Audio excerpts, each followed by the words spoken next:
Hey everyone, so the recording I tried to make in class once again did not save properly, so I'll quickly re-record the lesson for 4.1 from home. So the first thing we covered was a review of what we learned in grade 10. And we start with this right angle triangle over here.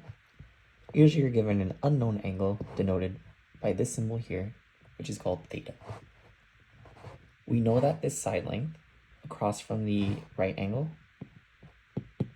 that side is called our hypotenuse, and we label it as h. Then the side length across theta, the angle we're looking for, is denoted with O, which means opposite. Then the side length here, closest to theta, we call it the adjacent, and we label it as A. Now, in order to find the value of theta, we use three functions that can be found on your calculator. The first is sine of theta. The second is cos theta. And the third is tan theta. So you probably would have learned a saying, so, ka, toa. And what that tells us is the value of sine theta is equal to the opposite side length over the hypotenuse. For cos, it's the adjacent over the hypotenuse.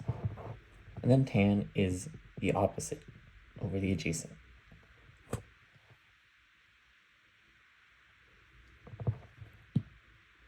The next thing you would have learned is how to find the side lengths when you only have two. How do you find the third? To do so, we learned the Pythagorean theorem.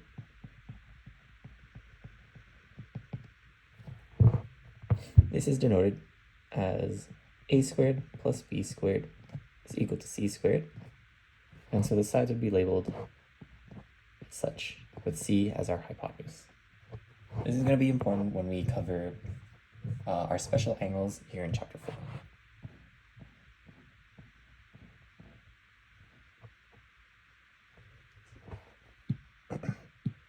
So I gave us a graph here,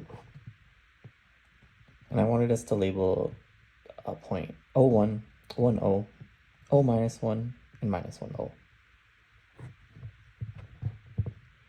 Then we were going to draw a circle as best we can to meet the points.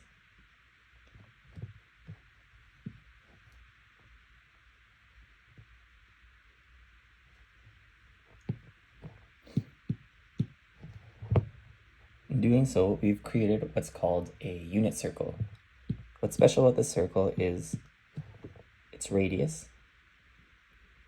is equal to 1, and its origin, its center, is at the origin. So 0, 0. But for now, we'll leave that out, and we'll just write the definition in. So it's a circle with its center at the origin, and its radius is equal to 1.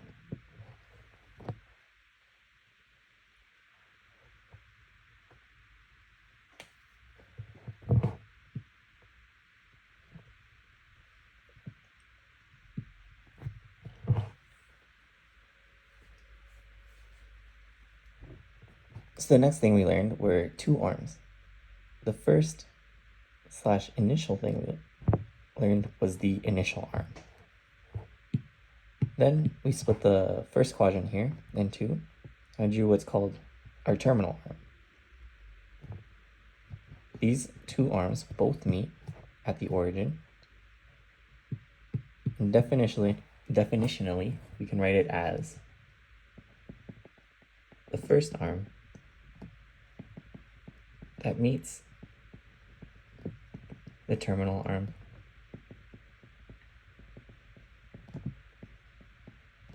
at the origin.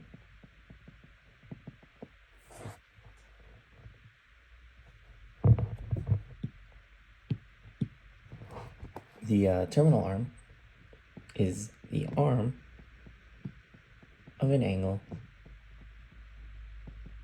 that meets the initial arm at the origin.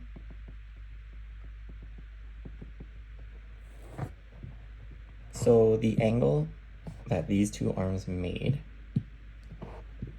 was 45 degrees. And we know that because this is a right angle here, and we split it in half.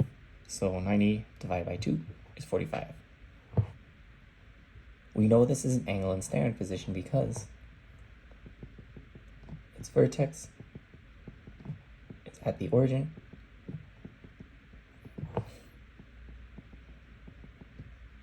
and its initial arm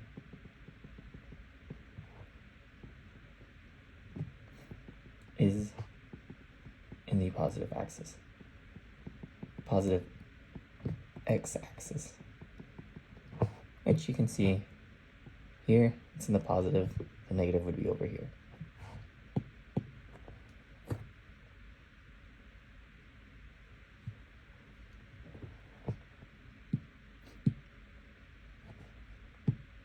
So the next thing we did is we drew a line straight down to the initial arm to create a right angle triangle. In doing so, we're going to be able to find the side lengths of A and B here. We already know the hypotenuse is equal to 1 because the radius of our circle is 1. So the formula for the Pythagorean theorem is a squared plus b squared is equal to c squared. We know our c here is equal to 1.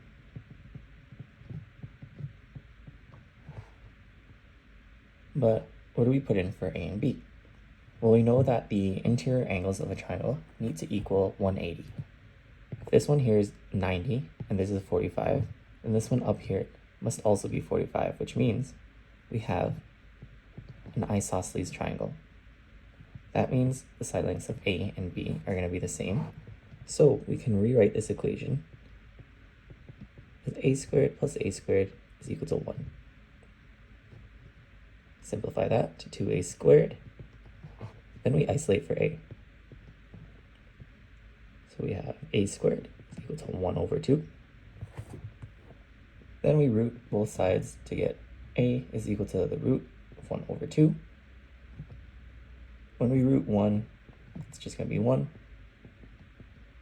The 2 will stay as root 2. Now, it's not proper math notation to have a root in the denominator of a fraction. So what we have to do is something called rationalization. And to do that, we just take the value here and we'll put it over itself to make 1. So we haven't changed our equation, we're just changing the form. We multiply them together, so we're going to get root 2 on the top. And here on the bottom, we're going to be left with 2. That would make root to 4, and the root of 4 is 2. If you punch these two values in your calculator, 1 over root 2 and root 2 over 2, you'll get the same when you convert them to decimals. So now we can label the sides. You know, A is root 2 over 2, and B is root 2 over 2.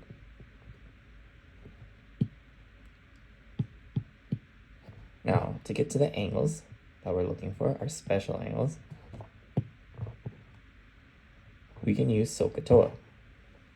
So sine of 45 is going to be equal to the opposite over the hypotenuse. So we have root 2 over 2 divided by our hypotenuse 1 is just going to equal root 2 over 2.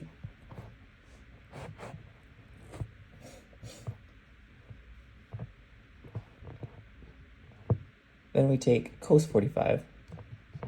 The adjacent is root 2 over 2. Divide by the hypotenuse, which again is 1. So it'll just stay at root 2 over 2. Then tan 45 is the opposite over the adjacent. Or you can write it as tan of theta is equal to sine of theta over cos theta. So that's going to be root 2 over 2, root 2 over 2. It's going to be 1.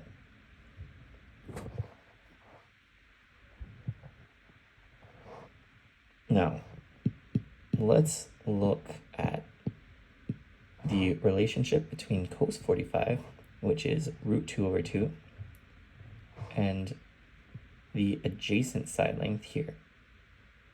Notice both of them are root 2 over 2, so these are actually the same value.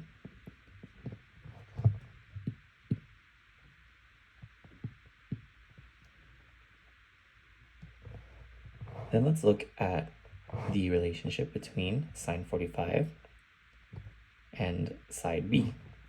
So side B is root 2 over 2, and sine 45 is also root 2 over 2. So once again, we find that these are the same value. Now, let's move on from 45 degrees, and let's talk about something called a reference angle.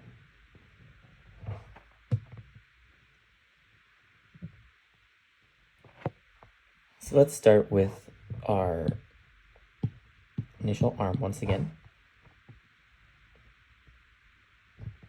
And we'll draw the terminal arm, dividing this first quadrant in half again. A reference angle is going to be the acute angle between the terminal arm and the x-axis.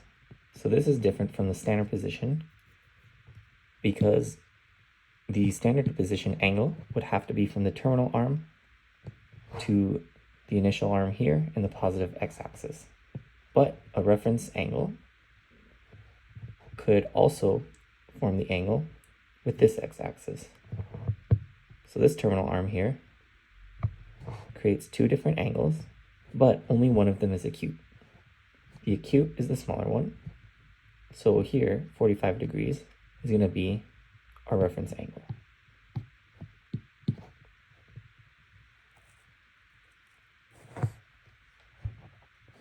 Now, however, if I draw a second terminal arm, let's mirror the first one we drew. This forms a right angle, so this angle is actually going to be 135. Now, again, we can form another angle with the x-axis, but this time in the negative x-axis. This angle here is going to be 45. Our reference angle for this terminal arm here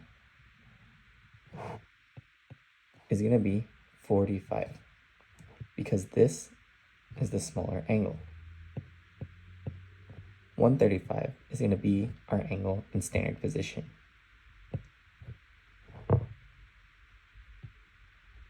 They don't always have to be different, as we saw with our first terminal arm.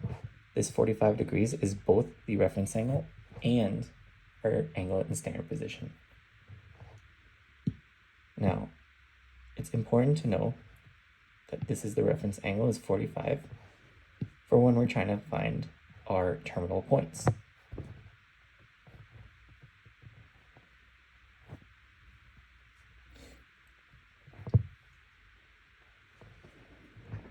So a terminal point is the point on a circle that results from forming a given angle in standard position.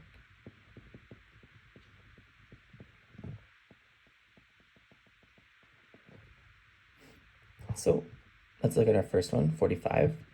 We actually formed a terminal point right there. Now, to find the value of that point on the graph, we actually already solved it up here with the side lengths.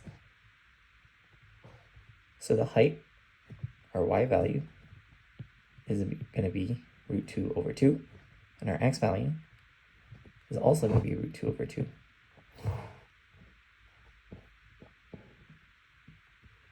So this point here is root 2, comma 2, over root 2. Or you know what I was saying. It's root 2 over 2, comma root 2 over 2.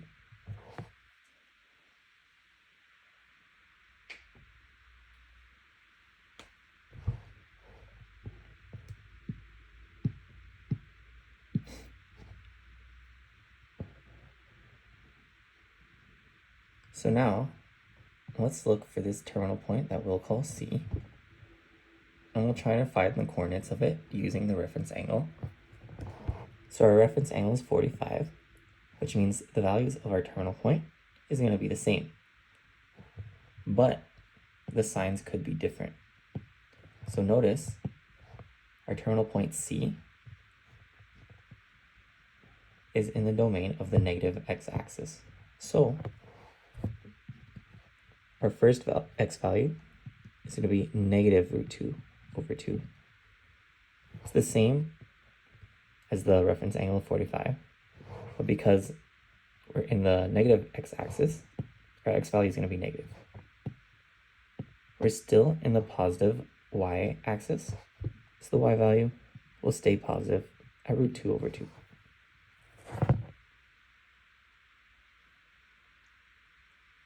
So now we can identify the coordinates of point C is negative root 2 over 2, comma root 2 over 2.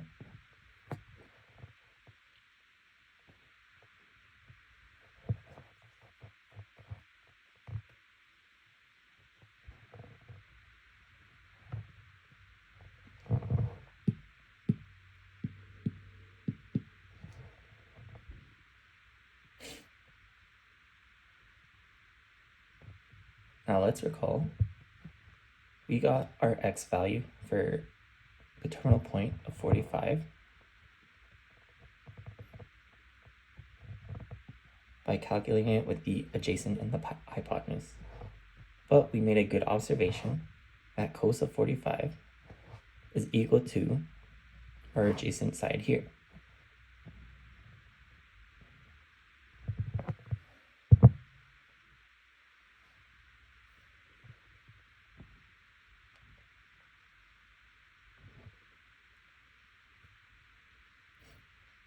We can cut that and start fresh here. So now we'll recall the relationship between cos 45, sine 45, and their lengths. We saw up here that cos 45 was the same value as our x value of root 2 over 2.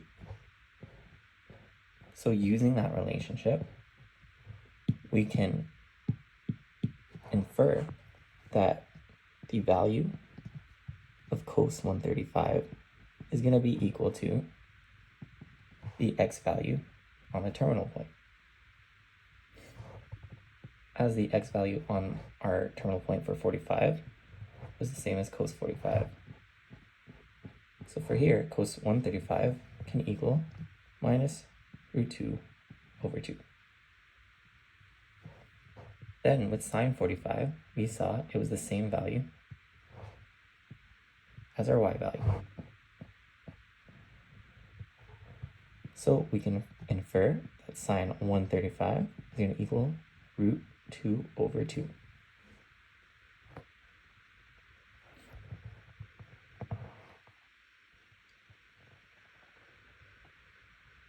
We can summarize this by writing here that the x and y value of our terminal points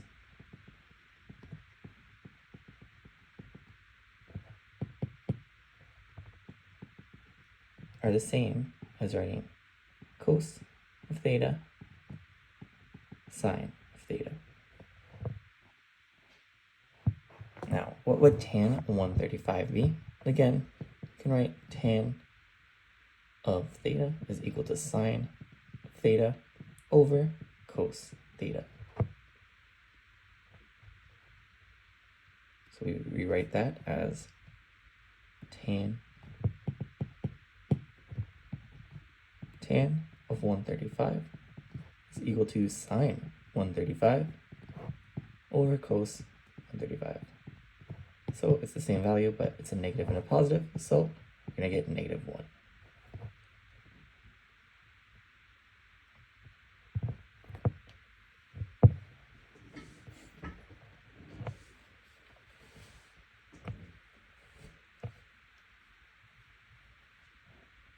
Now, we've been moving between the quadrants here, so I just want to review what the signs of our coordinates are going to be in each quadrant. So this quadrant here, this is known as quadrant 1. This quadrant here is known as quadrant 2. Then we have quadrant 3 and quadrant 4. In quadrant 1, our x values are going to be positive, and our y values are also going to be positive. In quadrant 2, our x values are going to be negative, and our y values are going to be positive. Then in quadrant 3, our x values are going to be negative, and our y values are also going to be negative. Then with quadrant 4, our x values are going to be positive, but our y values are going to be negative. This holds true with our first two terminal points. X and y here are both positive. X is negative here, and y is positive there, which holds true with our quadrants 1 and 2 statements. But let's test it with some other reference angles. So if I split this third quadrant in two, this standard angle is going to be equal to 225 degrees. But the reference angle, the one that's closest to the x-axis here, that's going to be 45 degrees. This 225, though, follows that direction arrow. So using what we just learned about reference angles and terminal points, and then down here with the quadrants, I know my x value and y value are being negative and negative. So I know this terminal point is going to be negative root 2 over 2, comma, negative root 2 over 2.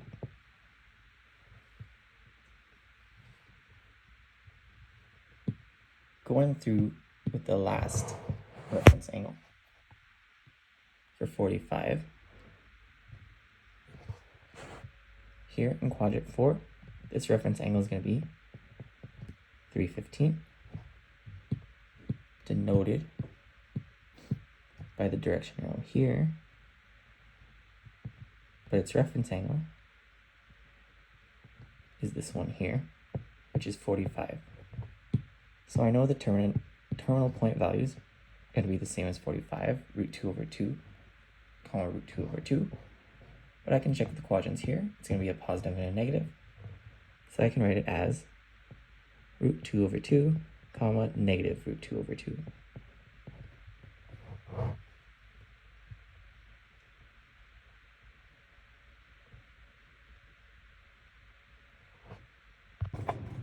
So now I'd like to practice drawing terminal arms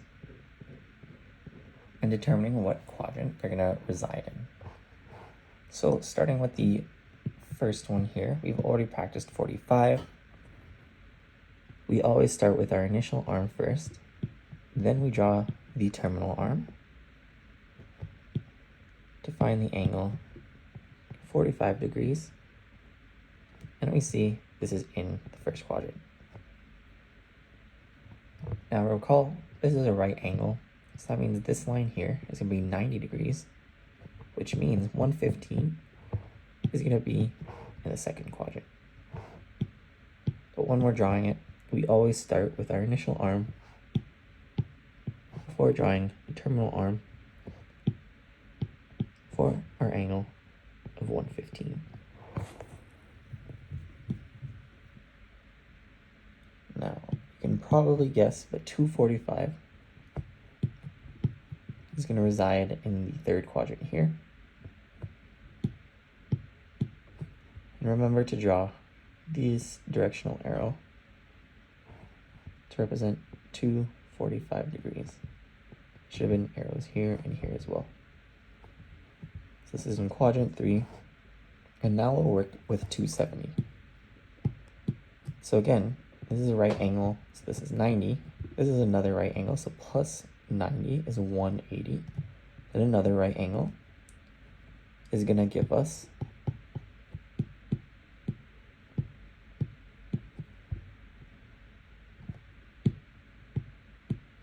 270. So this doesn't reside in either quadrant, 3 or 4. So we can just write that it's on the negative y-axis.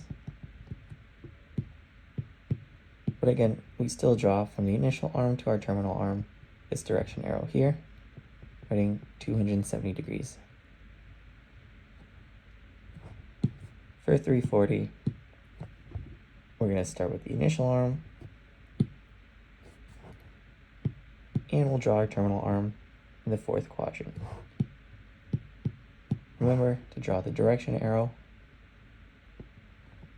and this angle is going to be 340 degrees, residing in the fourth quadrant.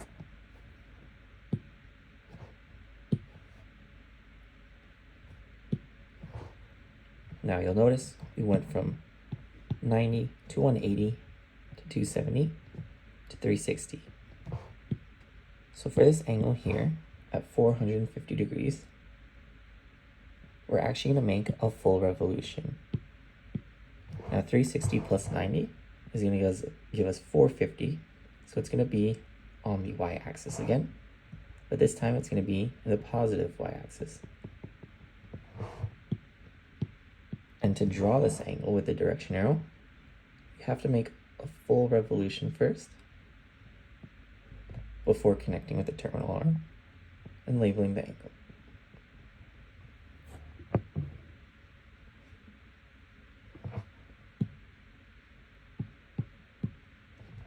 So now that we're good with quadrants, let's move on to our next two special angles. We've already covered 45 in the isosceles triangle, and you'll notice here all the side lengths are the same. So this is an equilateral triangle.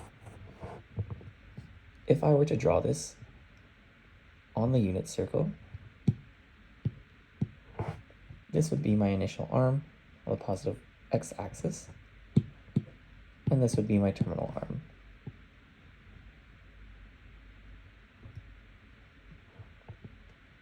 If you want me to visualize it,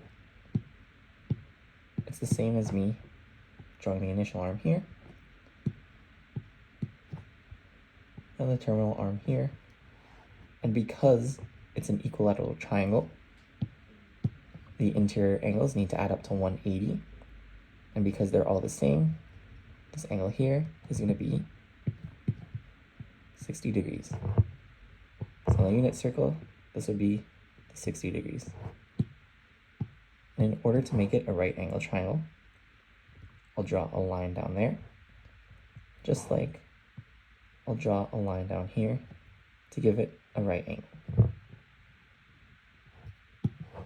So I'll erase this here. So because I'm drawing it on the unit circle, I know my hypotenuse is going to be equal to 1. Which means this side length here is equal to 1, and this one here is also equal to 1.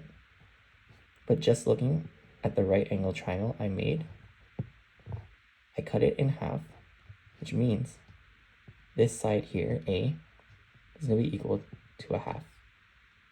So I have the hypotenuse and I have the adjacent, but I don't know what the length of this line is that we call B. So again, I can just use the Pythagorean theorem to calculate it. So we have a squared plus b squared is equal to c squared. A squared is going to be 1 over 2 to the power of 2. We don't know what b squared is, and we know c squared is 1 squared. This is going to be equal to 1 over 4 plus b squared is equal to 1. Isolating for b, we get b squared is equal to 1 minus 1 over 4, which is equal to 3 over 4. Then we root both sides, leaving us with b root 3 over 4. Applying the roots, we get root 3 over 2. So our b value is equal to root 3 over 2.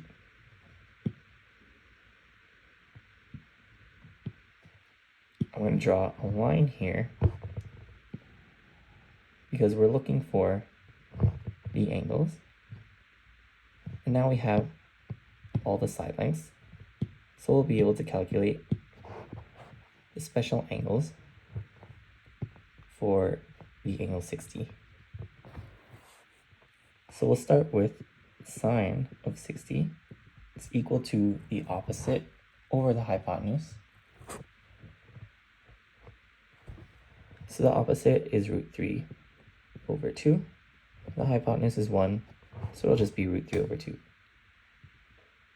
And cos of 60 is equal to the adjacent's 1 over 2. The hypotenuse is 1, so we'll leave it at 1 over 2. Now tan 60 is sine over cos, or the opposite over the adjacent, which will give us root 3 over 2 divided by 1 over 2. When we rewrite that, it's root 3 over 2 times 2 over 1. So the 2's cancel out, leaving us with root 3.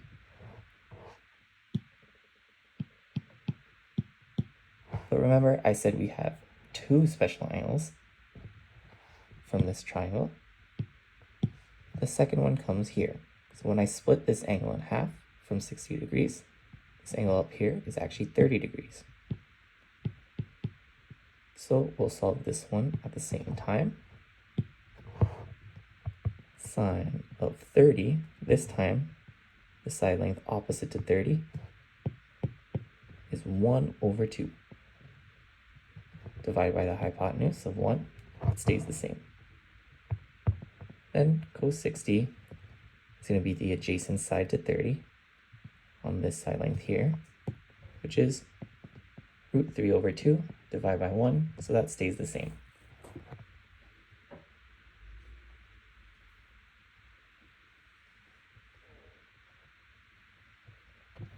Now let's look at tan 30. So in this case, we can take sine, I just realized this is 60, should be 30. So tan 30 is going to be sine over cos. So we have 1 over 2 divided by root 3 over 2, which is the same as saying 1 over 2 times 2 over root 3. So the 2's cancel out once again, which leaves us with 1 over root 3. But like we said, it's improper to have the root in the denominator. So we need to rationalize it by multiplying root 3 over root 3, which will give us root 3 over 3.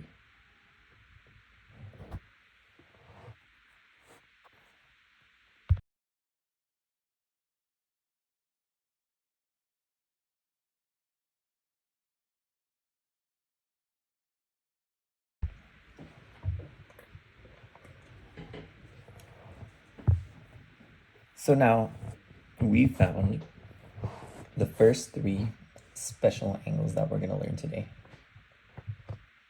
Let's plot them here. So the first one we learned, I use green, is when we split the first quadrant in 2, we get 45 degrees. And the terminal point here is root 2 over 2, comma, root 2 over 2. And I'll restate it up here, but the x and y value of the terminal point was observed to be the same as cos theta, comma, sine theta. So let's add the two new points, the two new angles we just learned. This first one here is going to be 60. Up here we saw that cos of 60 is 1 over 2, so cos is going to be our x value, so it's going to be 1 over 2. Then our sine of 60 was root 3 over 2, which will be our y value.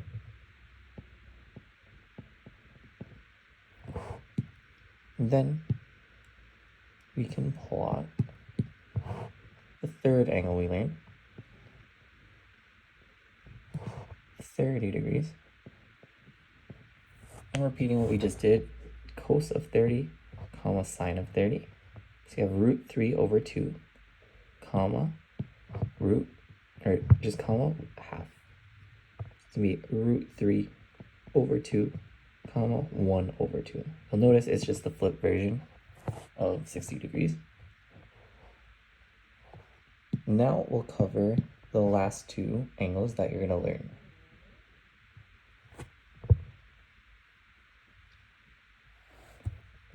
So the last two angles are going to be 0 degrees and 90 degrees. If I draw my initial arm here, to make 0 degrees, my terminal arm would be right on top of it. So the terminal point here, we actually can just plot the coordinates just by looking at it. So the x value is 1, the y value is 0.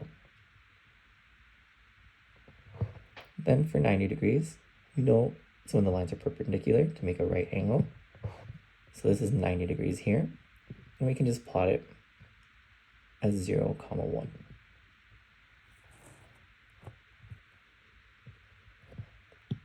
Now, using what we learned with the relationship between our terminal point and cos and sine of an angle, we can take this terminal point and plot the values of cos 0, sine 0, tan 0, and also cos 90, sine 90, and tan 90. So for cos 0, we know it's going to be the x value of our terminal point for the angle. So our terminal point is here for 0 degrees, and the x value is 1, so that's going to be equal to 1 there. Sine theta is equal to the y value of the terminal point. So sine of 0 is going to be 0. Tan is equal to sine over cos, so that's going to be 0 divided by 1 equal to 0. Now for cos of 90, the x value is 0. Sine of 90, the y value is 1. So tan of 90 is going to be 1 divided by 0, which is undefined.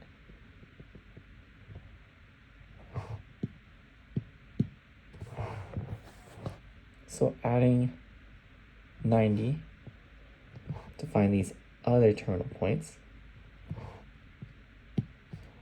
180 is going to be here, and just by plotting it, it's going to be at minus 1, 0. 270 will be here, and it's going to be at 0, 1. So again, cos of 180 is the x value, so it's minus 1. Sine of 180 is going to be 0. So 0 over minus 1 is equal to 0. For cos of 270, the x value is 0. Then the y value of the angle of the terminal point is equal to 1. So we have 1 over 0, which will again give us undefined.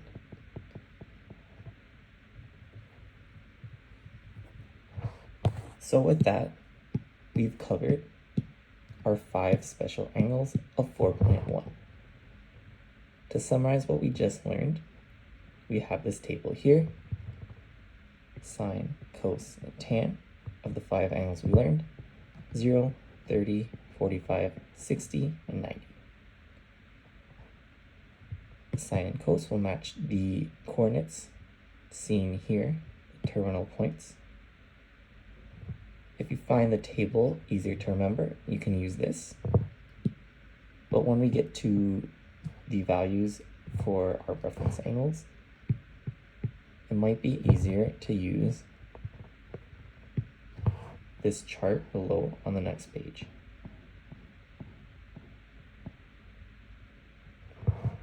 So let's fill this in once again. This is 45 degrees, and its value is going to be root 2 over 2, comma, root 2 over 2. Now, recall from the first page, 135, 225, and 315 are going to share 45 as a reference angle. So I'll draw those points here.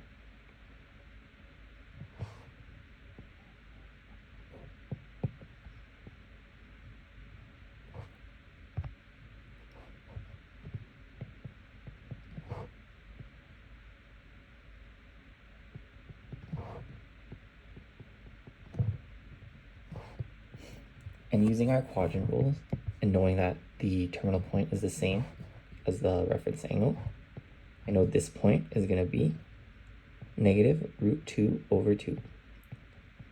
2 over 2. For 225, it's going to be negative root 2 over 2, comma, negative root 2 over 2. Then for 315, it's going to be root 2 over 2, comma, negative root 2 over 2. If you want to remind yourself, you can draw this quadrant square on the bottom. You have a positive, positive, negative, positive, negative, negative, positive, negative. So let's plot in 60.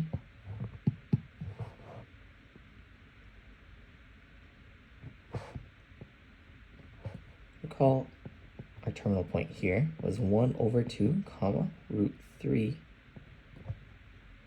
over 2.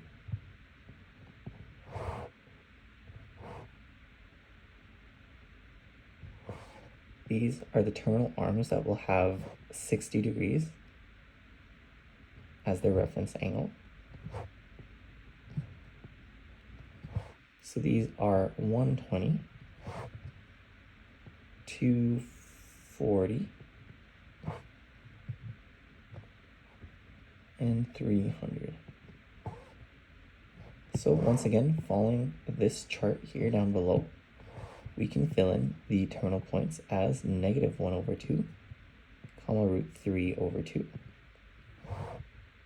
Negative 1 over 2, comma, negative root 3 over 2. And 300 is going to be 1 over 2, negative 3 over 2. Then for our last one, 30 degrees, it's just flipped from 60.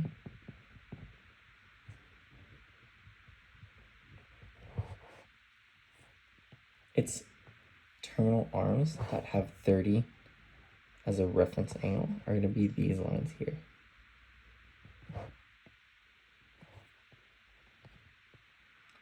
So this is going to be 150,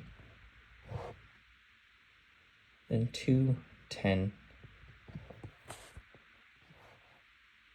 and 330. So once again, we can fill it in negative root 3 over 2, 1 over 2. This is going to be negative root 3 over 2, negative 1 over 2. And then this is going to be root 3 over 2, comma, negative 1 over 2. So your test or your quiz on Friday is only going to test these 15 values here. 1, 2, 3, 4, 5, 6, 7, 8, 9, 10, 11, 12, 13, 14, 15.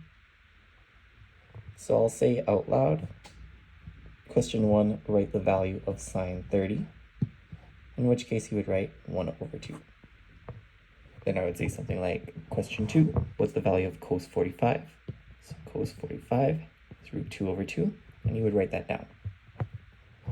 On Monday, we'll do something similar, but then I'm going to include all of these angles here, including the 90, 180, 270. 90 is included on Friday, by the way, along with 0. But you'll have a lot more angles to memorize, and I'll make flashcards for you to practice. If you don't want to use Quizlet, you can practice with these, and I'll give you practice problems tomorrow as well.